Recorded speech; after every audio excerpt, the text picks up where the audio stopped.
kita kembali lagi dengan Offside Duo yang sangat seru. Kemarin nembus Topiknya. rekor loh kita 238.000 udah ngalahin yang final Piala Dunia Argentina Prancis. Dan bertambah. Wah gila sih. Thank you buat Thank you antusiasme buat penontonnya. para penonton. Menembus 230-an ribu rekor kita selama Tapi aneh ya, subscriber cuma 65. Gak apa-apa itu engagement berarti bagus coach kemarin. Wah luar biasa kemarin. Memang bener-bener membawa berkat tuh selesai itu Madrid. Nanti semoga final juga Inter lawan City juga secara Selesai itu Inter. engagementnya bukan Internya yang selesai. Ini kalau ngomongin City sekilas aja ya, karena hari ini ada beberapa bahasan nggak terlalu dalam tapi ada beberapa bahasan dari City kemarin selebrasi, terus juga rasisme sedikit sama Bundesliga yang kayaknya akhirnya berganti gelar, sama Serie A juga menarik karena sang juara tuh katanya justru ada perpecahan ya, si Napoli ada perpecahan ruang ganti. Tapi kalau ngomongin Bukan ruang ganti, manajemen dan ini ya, dan si presidennya lebih tepatnya ya. Menarik kalau ngomongin dari City dulu ya. City bener-bener kemarin udah juara bahkan tanpa harus bertanding lawan Chelsea karena Arsenal kalah.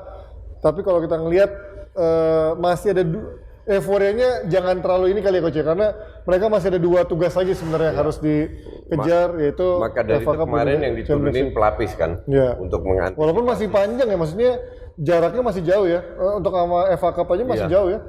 Feeling gue sih mungkin match terakhir ada beberapa. Itu kan si Kevin De Bruyne Haaland dimainin 15 ya, menit kayak santai. gitu lah. Buat Ya. menjaga match fitness doang ya. Ya. Dan feeling gue akhirnya juga nggak akan tampil full team. Iya. Akan sebagian karena habis itu minggu depannya kan udah ketemu MU. MU di MU tanggal di 4 FA. Juni ya, berarti? 3 Juni ya.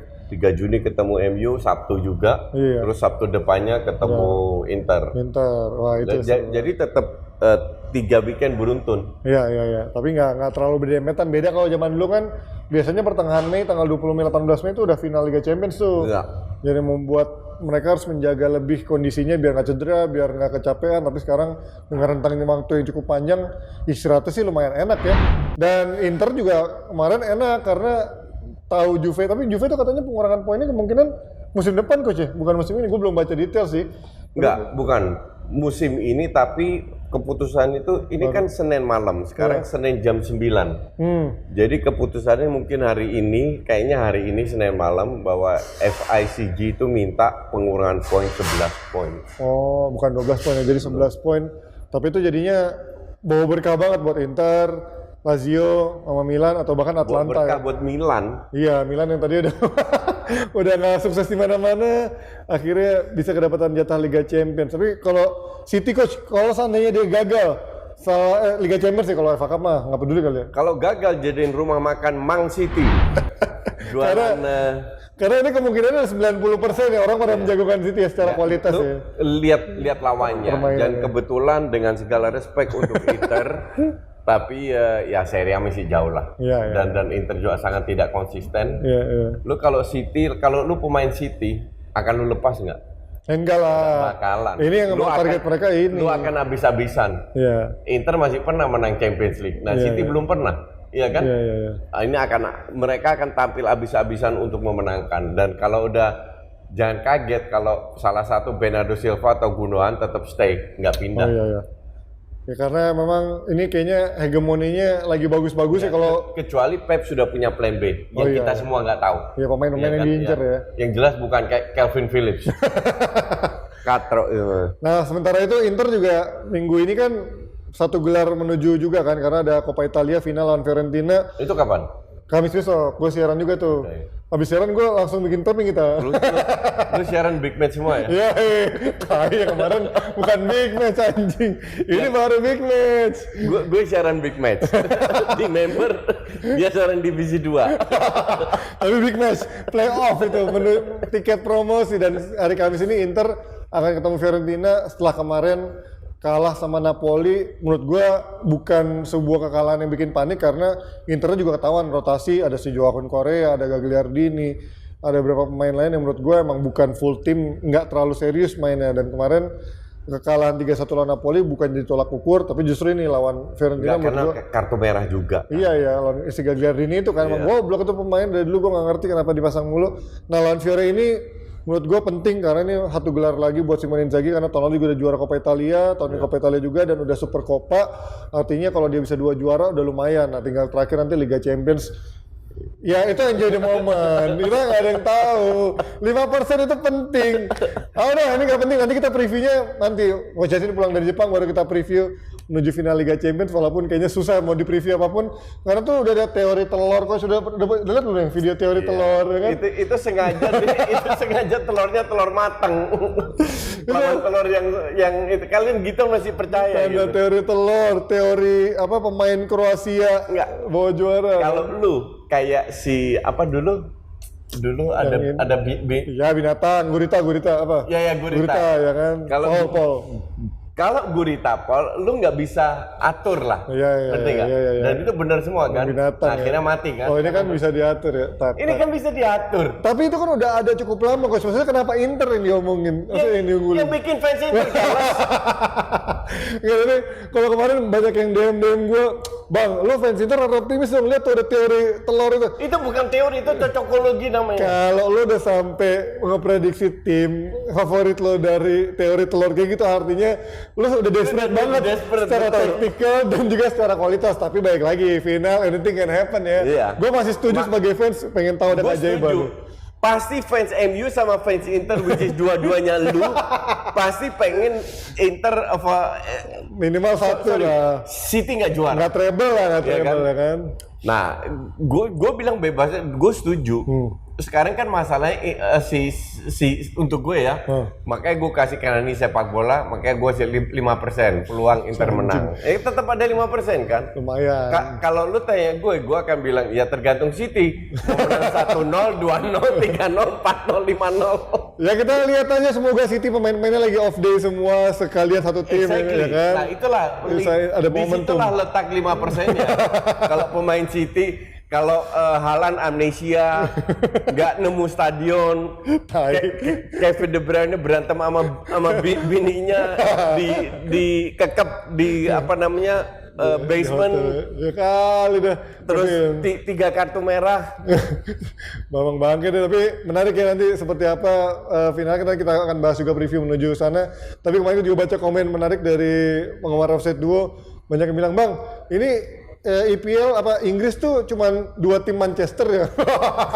Karena yang juara Liga City, yang juara FA Cup antara City atau MU, yang juara Carabao MU. Jadi kayaknya Manchester semua, yang lain numpang lewat. Dan kita pindah nih dari La Liga, Coach. Ini ada yang minta dibahas soal rasisme ya. Terlepas dari kita udah bahas soal kasus Vini di DPI, tapi kalau menurut lo, bahkan Xavi gue baca udah ikut press con, dia bilang enough is enough itu. Cuman di sepak bola nih kayaknya, atau bahkan di La Liga dan juga sepak bola, rasisme itu udah dibiarin aja gitu. Itu kembali ke Tebas. Oh ya. Satu, apapun yang dilakukan Vini atau any other player, rasisme is wrong. Ya. Salah. Tidak ada alasan untuk membenarkan rasisme. Titik. Ya. Oke? Cuman di DPI kan gue bilang, kok Vini doang, Militao nggak pernah, Rudiger nggak pernah, Mendy nggak pernah, Rodrigo nggak pernah, bahkan kalau lihat Ousmane Dembele nggak pernah, Ansu Fati nggak pernah. Kok Vini doang? Jadi harusnya dia ngaca dong, ngerti nggak? Emang mungkin ada. Tapi lo tahu apa yang terjadi? Ini gue kasih contoh di Belanda ya. Di Belanda ngelempar gelas minuman yang plastik itu ke stadion, pertandingan berhenti. Nah ini bagus nih. Itu udah 3 minggu beruntun. Ya kan? Tapi yang Belanda agak lebay juga. Jadi ada anak kecil umur 6 tahun. Anjing. Itu melempar gelas. Ya kali kalau itu kan. Itu diberhentiin pertandingannya. Itu sih lebay sih kalau itu ya. Agak lebay. Agak lebay ya. Tapi enggak, gua hanya mau membandingkan Apple bahwa ini bisa sebenarnya. Bahwa lu bisa melakukan itu. Nah, sekarang gua baca di sosmed kalau nggak salah si FIFA bilang lu ada tiga solusi kan. Infantino ya. Satu ya, lu berhentikan pertandingan, oke? Itu paling. Kedua, lu masuk ke ruang ganti semua pemain. Nah, ketiga, Panpel mengatakan kalau sekali lagi terjadi Kita akan berhentikan tuan rumah kalah. Nah itu 3-0. Iya. Sebenarnya itu aturan udah lama, Ji. Cuman nggak diterapkan. Cuman terutama negara kayak Eropa Timur, Rusia terutama itu, itulah gue nggak suka Rusia gara-gara itu juga. Itali. Iya, Italia juga suka. Ya, Spanyol. Jadi kembali lagi Tebas kan disikat sama ketua FA-nya. Oh. PSSI-nya di Spanyol. Tebas itu aneh. RF. Ya. Apa itu lah ya? RFF. Belanda itu sudah memberikan contoh, mungkin agak lebay dalam arti sebuah pertandingan ini nggak boleh diganggu. Ya. Masa lempar gelas plastik loh, diberhentiin langsung. Tapi emang berarti itu kayak memberikan efek jerah yang sangat-sangat ya, even anak kecil aja digituin ya kan? Iya. Dan lu bisa merugikan tuan rumah. Lu kebayang kalau berhentiin tuan rumah kalah 3-0, apa nggak habis itu supporter? Iya. Ya efek jerahnya tapi bagus sih sebenarnya. Iya, bukan bagus tapi bagus banget. Jadinya kan anak kecil yang datang ke stadion pun harus dijagain sama orang tuanya, jangan sampai buang sampah. Betul. Sebenarnya bagus ya menurut gue ini, jadi disiplin banget. Bagus memang. Artinya kalau di Belanda gitu aja bisa, masa di rasisme nggak bisa. Kembali lagi ke Tebas. Nah, ini kan cuman di sisi lain gue bilang Vini tetap harus ngaca lah. Iya. Karena Vini-nya juga nggak make sense, ada 20 tim yang kena cuma satu orang doang. Ya. Vini adalah tipikal orang yang memang vokal juga dan memang ngeladenin gitu kan. Kalau kita dulu inget, sebenarnya dulu kalau kalian pernah inget dulu bagaimana seorang Dani Alves juga pernah kena dilemparin pisang kan. Pisang dimakan dan dia dimakan kan. Karena Dani Alves juga tipikal yang juga joget, suka selebrasi, ngenyein juga. Nah ini mungkin mirip-mirip Brazilian juga. Sekarang Vini tipikalnya yang model ngelawan. Nah bedanya Alves melawannya dengan elegan. Nah Vini ngelawannya dengan emosional. Masih gitu mending dilempar pisang. Iya. Figo dilempar kepala babi. Ya kalau itu kan karena pengkhianat kan. Kalau itu case-nya beda gitu. Kalau itu bukan rasis tapi emang itu ngeri sih kalau itu mah. Nah itu tapi itu babinya kemana gimana itu bisa masuk stadion. Tapi itu juga parah kan, bisa bawa kepala babi nggak diberhentiin, nggak diapa-apain. Berarti emang Panpelnya yang ngaco, mendingan Hanif jadi Panpel kan. Hanif Marjuni jadi Panpel La Liga sana. Ya kan. Kembali lagi ke FA-nya. Dan Tebas itu emang bangke. Males gue bahas dia. Tapi kalau Tebas membela diri katanya dia udah ngeset waktu sama Vini, tapi Vini yang belum datang. It's not about Vini. It's about the racism, the whole system. Bukan masalah Vini. Kebetulan kejadian berulang kali sama Vini. Tapi kalau Vini-nya seandainya selesai, pemain lain bisa kena kalau sistemnya nggak dirubah. Ya karena ini jadinya kayak dinormalisasi aja. Kalau misalkan yang kasus yang pemain lain, ya selama pemain yang ngelawan jadi kayak normal-normal aja. Padahal kalau katanya beberapa pemain tuh kayak termasuk Xavi bilang ya enough is enough gitu, jangan ini dibuat jadi normal. Ya itu rules-nya harus diterapin kayak rules yang FIFA Infantino juga bilang, ya di stopin lah dulu atau dikasih dikasih warning dari Panpelnya kalau misalkan terjadi lagi ada suara rasis monyet-monyet atau apapun itu, diberhentiin pertandingannya dan ada efek jerak dengan pengurangan pen. Menurut gue itu sangat berdampak banget buat supporter kalau memang sampai kejadian kayak gitu lagi ya. Nah itu kalau dari La Liga. Nah terakhir yang menarik dari Bundesliga coach. Ini Munchen, enggak, dari Bundesliga ntar masih ada sedikit Serie A, Napoli. Bundesliga, Munchen akhirnya, dulu orang banyak yang bilang autopilot pelatih siapapun juara. Iya. Malah sekarang Tuchel yang punya notabene predikat cukup bagus lah, ternyata bahkan juara Bundesliga nggak dapet gitu. Gue bilang ini kena karma ya, manajemennya, terutama Hasan Salihamidzic sebagai dirteknya. Lu mau pecat pelatih. Oliver Kahn juga menurut gua nggak bagus sih. Vokal banget menurut gua dilekin pelatih. Lu mau pecat pelatih sih biar itu terjadi di seluruh dunia. Tapi lu harus lihat timingnya. Tinggal 10 pertandingan dan mereka nggak jelek-jelek amat gitu loh. Itu waktu itu belum masih Liga Champions kan? Udah ya? Belum kan? Oh iya belum. Makanya abis itu disikat tuh. Tuchelnya kalah kan. Tapi mau sama Nagelsmann tuh kemungkinan besar akan kalah lawan City. Iya lawan kan? City. Karena tim ini memang pemainnya lagi nggak konsisten semua, terutama kehilangan Lewandowski. Yang salah siapa? Manajemen. Beli Choupo-Moting kan tolol. Iya kan? Nggak dapat pengganti yang sepadan. Mereka nggak punya duit untuk beli Haaland, dia salah sendiri. Iya. Pelit. Gitu aja, ya kan? Jadi dengan tidak hadirnya real striker, secara nggak langsung moral pemain itu juga menurun. Iya. Nah sementara yang lain susah cetak gol juga, main bagus sangat amat. Iya. Tapi kalau nggak bisa cetak gol ya susah juga loh. Karena menurut gue kemarin pembelian Mane pun menurut gue aneh ya, karena dia punya begitu banyak winger ya, walaupun wingernya nggak ada yang jago-jago banget. Sane lumayan, Gnabry lumayan, Coman lumayan. Tapi lu nambahin Mane lagi tuh buat apa? Mendingan prioritasnya lu pakai buat beli striker yang Mane kan gratis kalau nggak salah, atau Mane, murah lah. Lupa Murah. Mane gratis. Jadi yang mereka incer itu kalau nggak salah Mane gratis. Oh iya gratis ya. Si itu juga gratis. Oh iya gratis ya, Mane cabut gratis. Masraoui juga gratis. Iya. Jadi mereka benar-benar duitnya disimpan, duit banyak gitu padahal. Iya, pelit banget itu ya. Nggak mau beli Haaland kan goblok. Asli gue. Padahal Haaland cuma 60 juta ya. Maka dari itu. Klausnya ya tapi mungkin Sekarang kalau lu 60 nggak bisa beli, gimana lu mau beli Osimhen 120? Iya. Tapi kan juga selain harga, Bayern juga punya ini kan rules soal gaji yang cukup ketat kan dibandingin City. Ya lu boleh-boleh aja punya rules ketat, tapi lo, sepak bola ini dengan banyak duit Arab masuk, selesai lu. Iya. Lo harus bisa bersaing. Yang non Arab, Madrid duitnya segambreng juga. Iya, bisa. Oke. Plus belum top bully menunjukkan nggak perlu Arab untuk bisa keluar duit 660 setahun. 600. Ngerti nggak? Beli Mudrik. Jadi bukan hanya duit Arab aja yang jor-joran, yang duit non Arab. Terus gimana Munchen mau bersaing sekarang gue tanya? Iya. Terlalu nggak bisa, lama-lama idealis ya. Lama-lama Munchen akan selesai. Mungkin di Liga tidak, tapi di Eropa. Nah pemain yang bagus dari Dortmund dan lain-lainnya, mereka lihat sekarang ngapain gue ke Munchen, mending gue ke Inggris. Iya, ini lama-lama kalau Munchen manajemennya nggak cepat-cepat dibenerin nih bakal menjadi berefek buruk ke masa depannya. Munchen itu kena banyak karma. Mereka itu juga paling ngelawan ISL. Padahal ISL menghasilkan banyak duit buat tim kayak Munchen. Kalau PSG ngelawan ISL, gue paham mereka nggak butuh duit. Iya kan? Munchen kan butuh duit. Lu mau sok-sokan loyal sama UEFA, makan tuh UEFA. Ya mereka bangga dengan sistemnya sendiri ya, Bundesliga dengan nggak bisa saham-sahamnya itu ya. Dengan 50+1 itu udah nggak berjalan lagi. Buat dunia industri football yang modern udah kalah lu bersaing ya kan sama duit Timur Tengah, duit Rusia. Ya, ini sekarang masih Timur Tengah yang lagi agresifnya lah. Nanti kalau Rusia selesai perang, masuk lagi tuh konglomerat Rusia ya kan? Iya, bisa belum kalau Cina naik lagi, masuk lagi itu Cina. Iya dong. Itu kan negara punya duit semua. Benar. Belum India.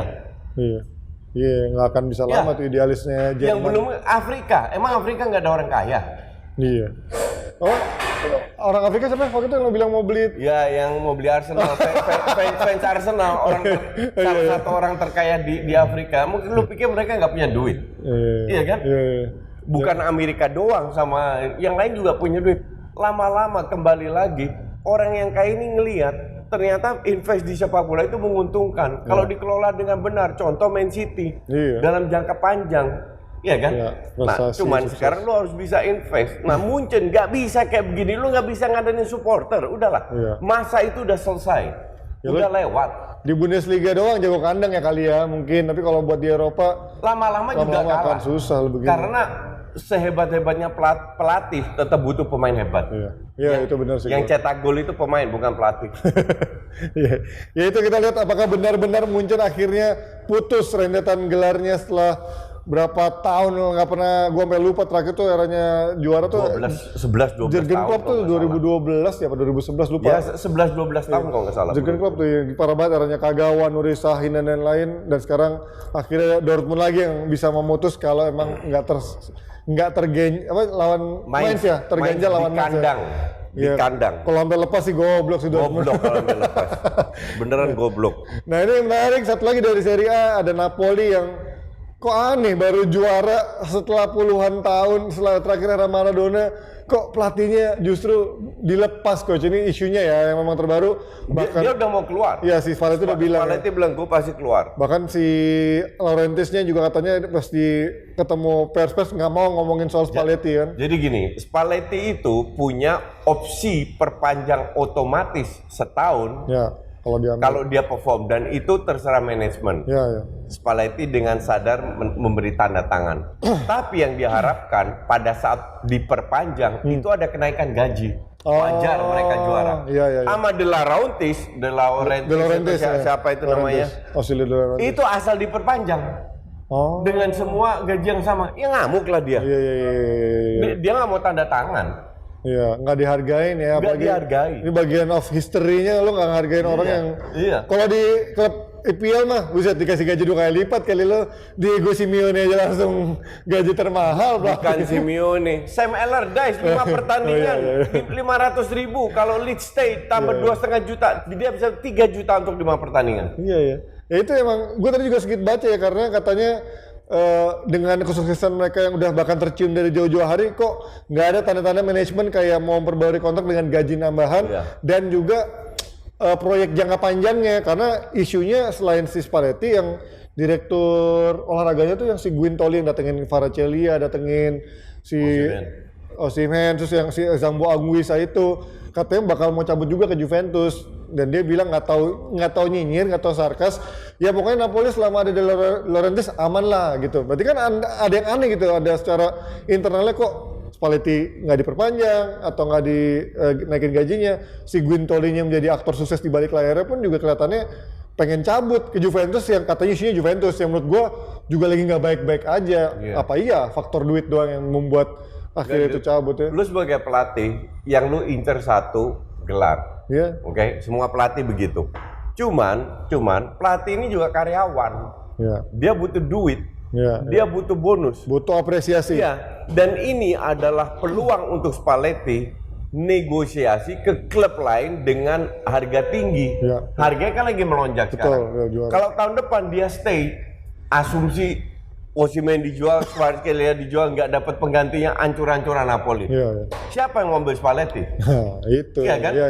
Nah, maka dari itu gue juga paham dari pihak Spalletti. Ya udah kalau lu mau gue stay, lu naikin gaji gue. Iya, momentum buat dia ya. Nah ini, tapi De Laurentiis ini kan sering aneh-aneh. Emang dia vokal, emang tipikal presiden yang banyak aneh-aneh juga gitu loh. Nyentrik lah dia kan. Jadi untuk gue sih dia cabut sih. Dan isunya wajar. Isunya oke lah, ada Nagelsmann katanya yang diincar, tapi nama lain yang aneh tuh adalah Benitez lagi-lagi muncul, udah pernah dulu ngelatih Napoli gagal, muncul lagi dan yang lagi nganggur katanya Conte. Sama terakhir yang Italia juga make sense. De Zerbi. Tapi kan Conte lu lihat deh, demanding banget coach, ketemu presiden yang begini berantem lagi ya. Berantem lagi. De Zerbi nggak bakalan ke Serie A bego, namanya lagi naik di IPL. Iya, ngapain lu turun ke Serie A lagi secara duit, dia tinggal tunggu waktu. Nggak tahun ini, tahun depan akan ada klub besar yang tarik gue. Spurs, Chelsea, siapa lah pasti yang dia lakukan kan dia enak posisinya. Dia main bagus, kalah menang nggak peduli, nggak ada yang peduli. Nggak ada pressure. Brighton enggak, ini enggak. Nggak ada pressure trophy. Pokoknya lu harus main bagus. Iya kan? Iya. Nah, dan juga Napoli nih gue pengen tahu nih seberapa bisa dia mempertahankan pemain-pemain bintangnya karena Laurentiis bilang nggak akan gue jual, nggak ada bargainingnya. Itu dia selalu bilang. Iya kan Osimhen emang jual mahal dia, jual mahal. Iya, gue masih inget Koulibaly 100 juta, kagak ada yang mau beli. Akhirnya ujungnya dijual 30 juta doang kan goblok. Chelsea ya. Play hard to get ya Osimhen, Kim Min-jae, orang-orang juga tahu semua. Orang-orang juga klub-klub itu nggak bisa digoblokin lagi.